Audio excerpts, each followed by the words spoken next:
To start the installation, use a bojo tool to remove the fans from both sides of the head unit. Then move on to remove the 4 screws that surround the main head unit.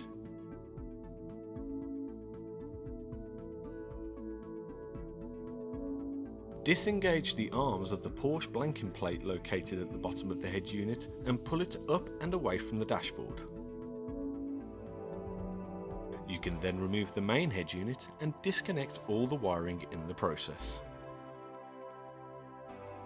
Take the fascia panel and the new cage found within the kit and begin to line it up with the new aftermarket head unit. For a list of clips that need to be retained from the OEM cage, please refer to the instruction manual. Due to the nature of this vehicle, we are utilising the CTK P012, which comes with our CTS P0008.2 steering wheel interface for non-amplified vehicles. For more information on specific wiring solutions, please see details in the description below. Once the wiring has all been calibrated, you can then connect the main power harness to that of the vehicles. Begin to stow away the wiring and slide the head unit into the aperture, following on to mount and screw the new fascia panel into place.